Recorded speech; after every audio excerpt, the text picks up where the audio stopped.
आज मैं आपको जो कहानी सुनाने जा रही हूँ, ये कहानी है गरीब सौतेली बेटी की शादी की। तो चलिए दोस्तों, देखते हैं आज की ये कहानी। अमित अपनी पत्नी सोनाक्षी और अपनी बेटी परी के साथ खुशी से अपना जीवन बिता रहा था। वो बहुत ही खुशहाल परिवार था और एक दिन अमित अपने परिवार वालों के साथ बाजार से घर की ओर आ रहा था, जिस वजह से सोनाक्षी ने रोड पर ध्यान न देकर वो रोड पार करने लगती है कि तभी एक कार से उसका एक्सीडेंट हो जाता है, जिस वजह से सोनाक्षी की मौत हो गई और अमित अपनी बेटी की चिंता में रहने लगा। एक दिन अमित का एक दोस्त आया और उससे बोलता है, अरे अमित भाई, अभी हमारी परी बेटी बच्ची है, उसको माँ के प्यार की जरूरत है। तुम दूसरी शादी क्यों नहीं कर लेते? अरे नहीं भाई, दूसरी शादी कैसे कर सकता हूँ मैं? क्या पता मेरी बेटी को वो अपनी बेटी के जैसा रखे या ना रखे। मैंने सुना है दूसरी माँ अपने बच्चों के साथ सौतेलापन दिखा देती है। अरे अमित भाई, तुम अपनी बच्ची को माँ का प्यार और बाप का प्यार अकेले नहीं दे सकते। मेरी मानो तो तुम अपनी बेटी के लिए दूसरी शादी कर लो, बाकी तुम्हारी मर्जी। इतना कहकर अमित का दोस्त वहाँ से चला जाता है और अमित अपनी बेटी की तरफ देखकर दूसरी शादी का मन बना लेता है और अगले दिन दूसरी शादी करके शकुंतला को ले आता है और अपनी बेटी से कहता है, बेटा परी, देखो ये तुम्हारी नई माँ आई है। आज से ये तुम्हारी देख रेख करेंगी, ठीक है? मेरी नई माँ आई है, ये मुझे मेरी माँ की तरह प्यार देंगी ना? हाँ मेरी बच्ची, मैं जरूर तुम्हें अपनी माँ से भी ज्यादा प्यार करूँगी। इतना कहकर सब अपने अपने कमरे में चले जाते हैं। अब कुछ महीने बीत जाते हैं। धीरे धीरे करके शकुंतला अपना सौतेलापन दिखाना शुरू कर देती है। बेचारी परी एक तरफ माँ माँ करते हुए चिल्लाती है, लेकिन शकुंतला उससे पूरे घर का काम करवाती, कपड़े धुलवाती और बदले में उसे खूब मारती है। एक दिन परी अपने पिता से बोलती है, पापा पापा, नई माँ बिल्कुल भी अच्छी नहीं है, वो मुझे बहुत मारती है, मुझे नहीं रहना इनके साथ पापा। इतने में शकुंतला वहाँ पर आ जाती है और परी उसको देखकर डर कर वहाँ से भाग जाती है। वही शकुंतला अमित से बोलती है, अमित जी, मैं उसे कितना भी प्यार कर लूं, लेकिन इसने मुझे कभी भी अपनी माँ जैसा ही नहीं समझा और अपनी असली माँ को भूल भी नहीं पा रही है। कोई बात नहीं शकुंतला, धीरे धीरे करके सब ठीक हो जाएगा। और अब कुछ साल बीत जाते हैं। शकुंतला को एक बेटी होती है और अब शकुंतला का परी पर अत्याचार और ज्यादा बढ़ गया और धीरे धीरे करके कुछ साल और बीत गए। अब दोनों बहनें बड़ी हो गयी।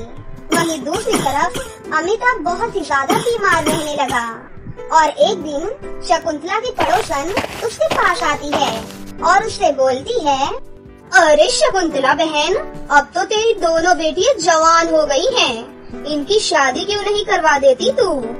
अरे बहन, बड़ी वाली को तो छोड़, मैं अपनी जानवी की शादी बहुत ही अच्छे घर में करवाऊंगी, पर इतने पैसे लाऊं कहाँ से? अरे बहन, तू इतने पैसे खर्च ही क्यों करेगी? मेरी नजर में एक लड़का है, विराट, और वो बहुत अमीर है। उसके साथ ही तू परी की शादी करवा दे। उम्र भी ज्यादा बड़ा है, लेकिन पैसा बहुत है। उसके 2 बच्चे भी हैं, उन्हें संभाल लेगी तेरी परी। मैं तो कहती हूँ परी की शादी उससे ही करवा दे और उससे जो पैसे मिलेंगे उससे तू अपना घर भी चला लेना और अपनी जानवी की शादी बहुत ही अच्छे से घर में भी कर देना। हाँ बहन, वैसे बात तो तू सही कह रही है। चल तू परी के लिए बात कर। इतना कहकर पड़ोसन वहाँ से चली जाती है और परी की शादी विराट से तय हो जाती है और कुछ दिन बाद परी की शादी विराट से करवा देती है, जिसकी उम्र 40 साल की थी और उसके 2 बच्चे भी थे। वहीं दूसरी तरफ अपनी बेटी जानवी की शादी एक बहुत ही अमीर लड़के से करवाती है और दोनों को खुशी खुशी विदा कर देती है। और ये बात जब परी को पता चलती है, तब वो अपनी माँ की फोटो लेकर फूट फूट कर रोने लगती है और रोते हुए बोलती है, माँ, देखो ना माँ, तुम्हारे जाने के बाद मेरी जिंदगी तबाह हो गई है। नई माँ आई तो कैसी, जिसने आज तक मुझे माँ का कभी प्यार ही नहीं दिया। और आज मेरी शादी। तो कहाँ चली गई माँ? अपने पास बुला ले मुझे। तभी उसके छोटे छोटे दो बच्चे उसको माँ माँ पुकारते हुए उसके पास आते हैं और उन्हें देखकर वो अपने मन में सोचती है, परी अब से ये बच्चे तेरे हैं, चाहे तेरी शादी कहीं भी हुई हो। जो दुख तूने झेले हैं वो दुख इन बच्चों को मत होने देना। आज से तेरा यही घर और परिवार है। इतना कहकर परी उन बच्चों को गले लगाकर बहुत प्यार करने लगती है और ये सब देखकर विराट परी से बोलता है, परी मैं मानता हूँ तुम मुझसे शादी करने के लिए कभी हाँ नहीं करती, लेकिन तुमसे शादी करके इन बच्चों को एक माँ मिल गई और प्लीज इनको अपने साथ माँ की तरह रखना, मैं तुमसे विनती करता हूँ। आप चिंता मत कीजिए, आज से ये बच्चे मेरे हैं और मैं इन बच्चों को बहुत खुश रखूंगी। इन्हें कभी माँ की कमी का एहसास नहीं होने दूंगी, क्योंकि ये दुख मैंने झेला है। माँ का प्यार क्या होता है ऐसा इनके साथ मैं बिल्कुल नहीं होने दूंगी। ऐसे ही 2 महीने बीत जाते हैं। वहीं शकुंतला बहुत ही ज्यादा बीमार हो जाती है। वो सोचती है कि अब तो मैं खुद बीमार हो चुकी हूँ, मुझसे खुद की देखभाल तो नहीं हो पाती। मैं अमित जी की देखभाल कैसे करूँगी? ऐसा करती हूँ कि मैं जानवी बेटी के पास चली जाती हूँ। वो मेरी अपनी बेटी है, वो मेरी मदद जरूर करेगी। थोड़ी देर बाद शकुंतला जानवी के पास जाती है। जानवी अपनी माँ की बात सुनते ही उस पर चिल्लाने लगती है और गुस्से में कहती है, अरे माँ, मुझसे अपने सास ससुर ही नहीं संभलते, तुम लोगों को कहाँ से रखूंगी? निकल जाओ मेरे घर से, मैं तुम लोगों का बोझ नहीं उठा सकती। ये सुनकर शकुंतला फूट फूट कर रोने लगती है और अपने घर पर वापस जाने लगती है। घर वापस जाते हुए वो अपनी दूसरी बेटी परी के बारे में सोच रही होती है कि उसने उसके साथ कितना बुरा किया। वो सोच रही होती है कि तेज धूप के कारण शकुंतला रोड पर ही बेहोश होकर गिर जाती है और एक कार के सामने गिर जाती है। और वो कार जब रुकती है तो उसमें से परी निकलकर बाहर आती है और अपनी माँ को देखती है तो वो अपनी माँ को तुरंत अपनी कार में बैठा लेती है और घर ले जाती है और उनकी खूब सेवा करती है। और फिर शकुंतला के होश आने पर परी अपनी माँ से पूछती है, अरे माँ, तुम रोड पर बेहोश कैसे हो सकती हो और तुम्हारी ये हालत किसने करी है? और पिताजी तो ठीक है ना बिल्कुल? परी का इतना प्यार देखकर शकुंतला को बहुत पछतावा होता है और वो रोते हुए परी को वो सारी बातें बता देती है। उसके बाद परी अपने पिता को भी अपने घर ले आती है। परी अपने पति और बच्चों के साथ साथ अपने माता पिता का भी बहुत अच्छे से ख्याल रखती है और उसका ये प्यार देखकर शकुंतला रोते हुए परी से बोलती है, बेटा परी, मैंने तेरे साथ कितना गलत किया, लेकिन तू आज भी मुझे अपनी सगी माँ से ज्यादा प्यार कर रही है। मुझे माफ कर दे बेटा। अगर कभी भी तूने मुझे अपनी माँ माना होगा तो प्लीज उस नाते मुझे माफ कर देना बेटा। नहीं माँ, आप मुझसे माफी मत मांगिए, आपने मेरे साथ कुछ गलत नहीं किया। विराट जी बहुत अच्छे इंसान हैं, मुझे बहुत अच्छा परिवार मिला है माँ, मैं बहुत खुश हूँ इनके साथ। और आप मुझसे माफी मांगकर मुझे शर्मिंदा मत कीजिए ना माँ। ये सब देखकर शकुंतला रोने लग जाती है और परी उसको माफ कर देती है और अब सब खुशी खुशी एक साथ रहने लगते हैं। बिरजू की पत्नी ने 5 दिन पहले एक लड़के को जन्म दिया है, जिसे बिरजू जितनी बार देखता उसका सर भारी हो जाता। अपनी चिंता वो अपनी पत्नी से नहीं छुपा सका और परेशान स्वर में उससे कहा, 4 बच्चे पहले से ही हैं और अब ये आ गया। मैं ठहरा मामूली दिहाड़ी मजदूर, कैसे पालूंगा इतने सारे बच्चों को। बिरजू की पत्नी उसकी बातों का क्या जवाब देती? कभी वो उसकी ओर देखती तो कभी बिरजू की ओर। उसी दिन दोपहर की बात है। बिरजू अपनी टूटी फूटी झोपड़ी के बाहर चुपचाप बैठा हुआ था। तभी उसकी झोपड़ी के आगे एक बड़ी सी आलीशान कार आकर रुकती है। उस कार से बहुत ही अमीर व्यक्ति, जिनका नाम दिलीप वर्मा था, उतरे और उसके पास आए। क्या तुम्हारे यहाँ किसी पुत्र का जन्म हुआ है? दिलीप की बातों को सुनकर बिरजू उन्हें घूर घूर कर देखने लगा और चौंकते हुए कहा, पुत्र? हाँ, कुछ दिनों पहले मेरी पत्नी ने एक बेटे को जन्म दिया है। लेकिन आपको कैसे पता? अरे ये सब बात छिपती थोड़ी है। वैसे क्या तुम मुझे वो पुत्र दे सकते हो? ऐसा है, मेरी कोई संतान नहीं है और मैं तुम्हारे बेटे को गोद लेना चाहता हूँ। बिरजू थोड़ी देर फिर से दिलीप की ओर घूर घूर कर देखता रहा और फिर उनसे बोला, साहब, मैं बहुत ही गरीब आदमी हूँ। किसी तरह अपने परिवार के लिए 2 वक्त की रोटी कमाता हूँ। जब से मेरा ये बेटा हुआ है, मैं उसी की चिंता में घुला जा रहा हूँ। आप मेरे पास किसी भगवान की तरह आए हैं। आपके पास इसका भविष्य बन जाएगा। मेरे पास तो इसकी किस्मत में भूख और बीमारी ही आएगी। बिरजू ने दिलीप को अपना बेटा दे दिया। दिलीप ने बच्चे को लिया और वहाँ से निकल पड़ा। रास्ते में एक नदी आती थी।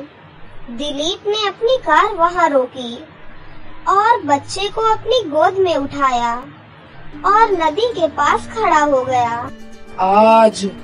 आज मैं अपनी बेटी का भाग्य अपने हाथों से खुद लिख रहा हूँ।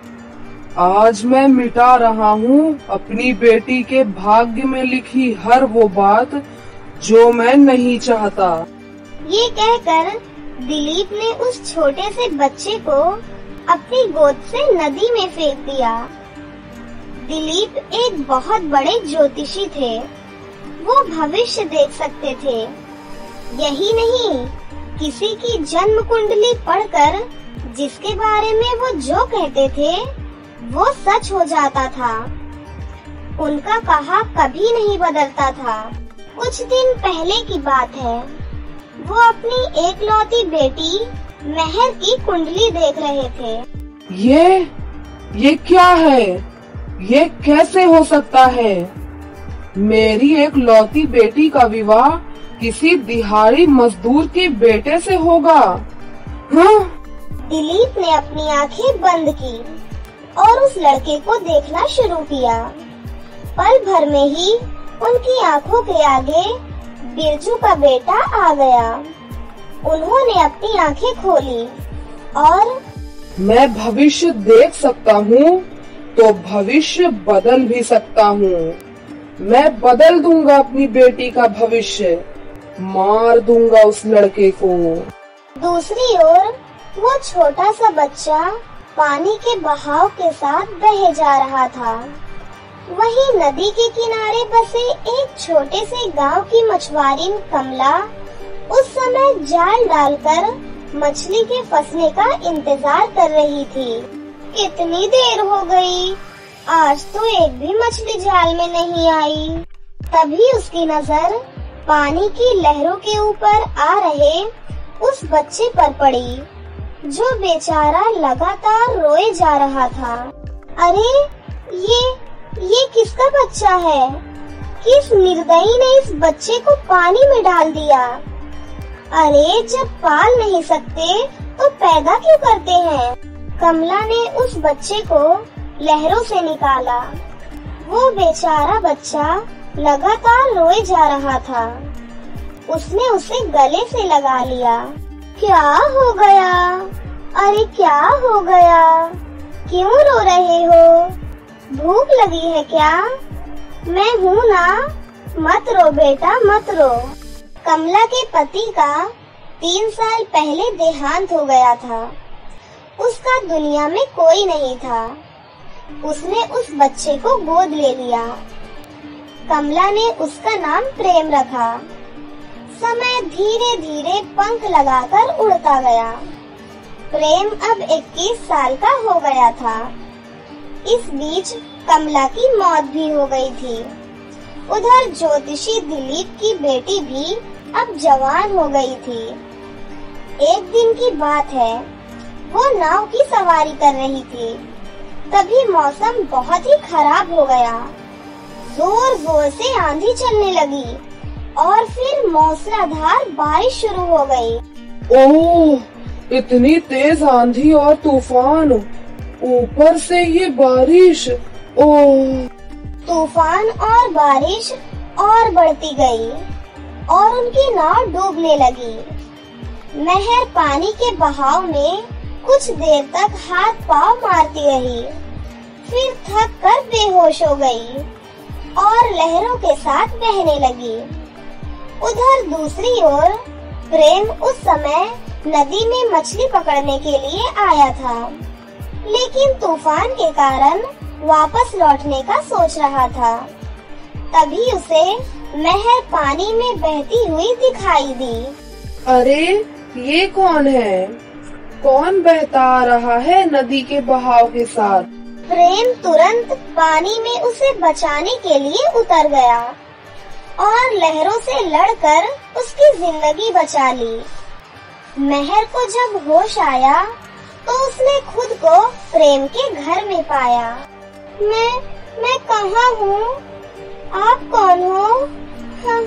तब प्रेम ने महर को वो सारी बातें बताई, जिसे सुनकर महर का दिल प्रेम के प्रति प्यार से भर गया और उसने अपने प्यार का इजहार भी उससे कर दिया। प्रेम ने भी उसका निवेदन स्वीकार कर लिया। कुछ दिनों बाद उन दोनों ने शादी कर ली। शादी के बाद महर प्रेम को लेकर अपने घर पहुंची और अपने पिता से सारी बातें बताई। तुमने शादी कर ली, लेकिन ये लड़का कौन है? इसका कौल क्या है? खानदान क्या है? तब प्रेम ने उन्हें सारी बातें बताई, जिसे सुन दिलीप ने अपना सर पीट लिया और मन ही मन सोचने लगा, हे भगवान, 21 साल पहले मैंने इस काले अध्याय को अपनी बेटी की जिंदगी से निकालना चाहा था, लेकिन आज ये फिर से मेरे सामने आ गया। लेकिन मैं हार नहीं मानूंगा। उस बिहारी मजदूर के बेटे को मैं कभी अपना घर जमाई स्वीकार नहीं करूंगा।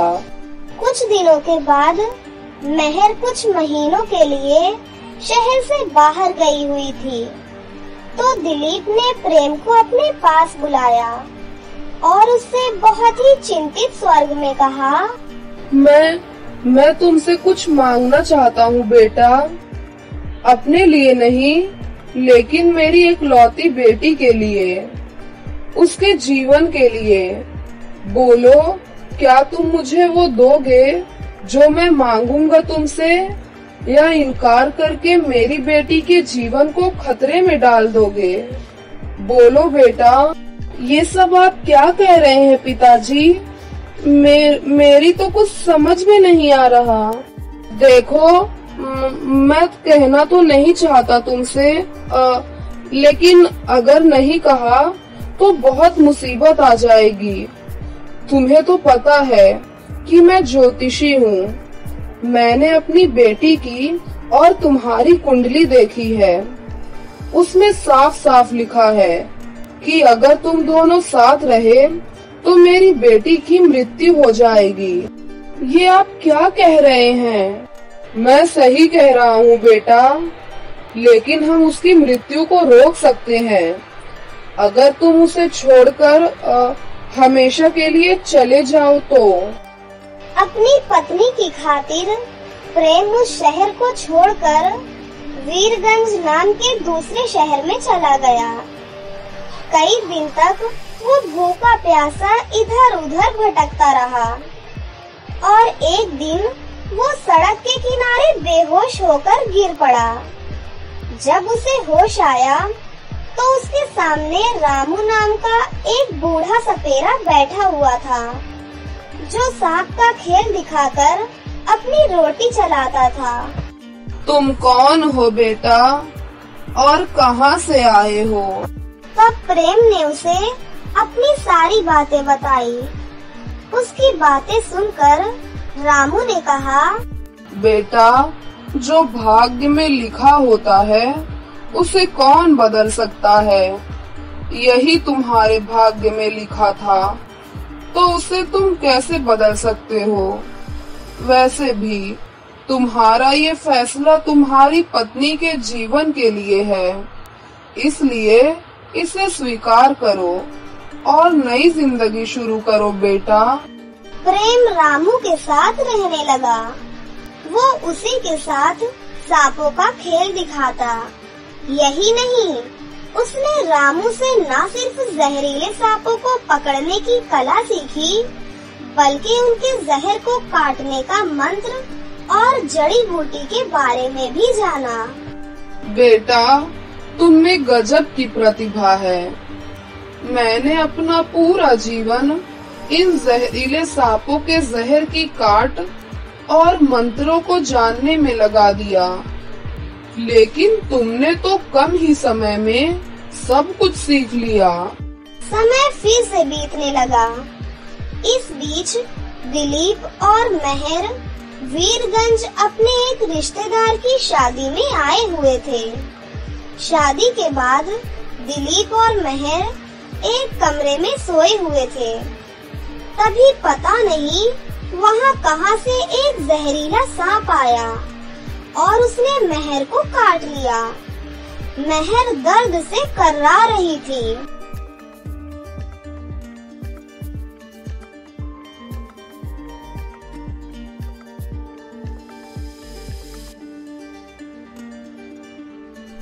पिताजी, पिताजी, मुझे सांप ने काट लिया है।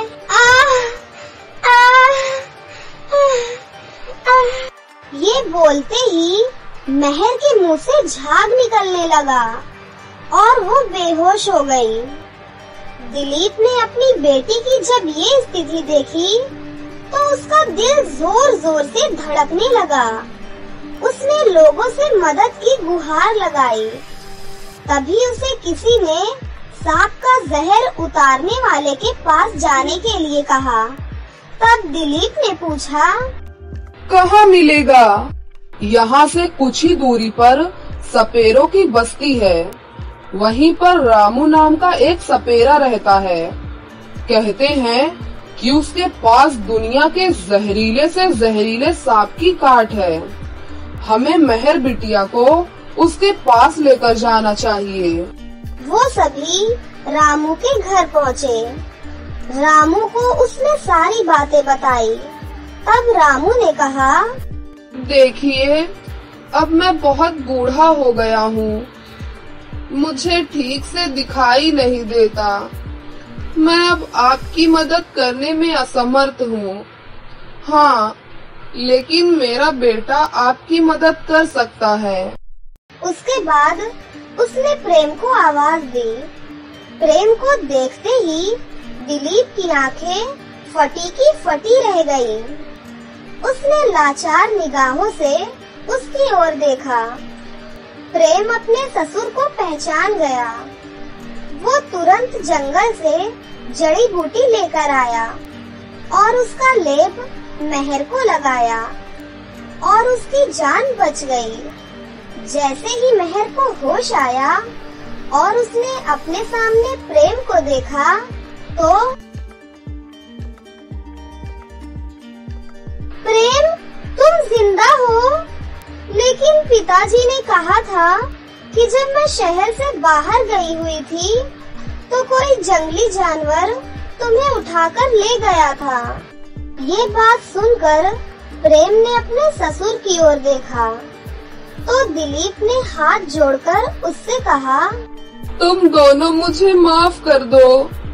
मैं तुम दोनों का गुनहगार हूँ, खासकर प्रेम का।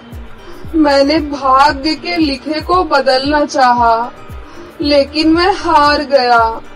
मुझे माफ कर दो प्रेम, मुझे माफ कर दो। उसके बाद दिलीप ने सारी कहानी उन दोनों को बताई, जिसे सुनकर मेहर को अपने पिता से घृणा हो गई। तब प्रेम ने अपनी पत्नी से अपने पिता को माफ करने को कहा। उसके बाद वो सभी खुशी खुशी रहने लगे।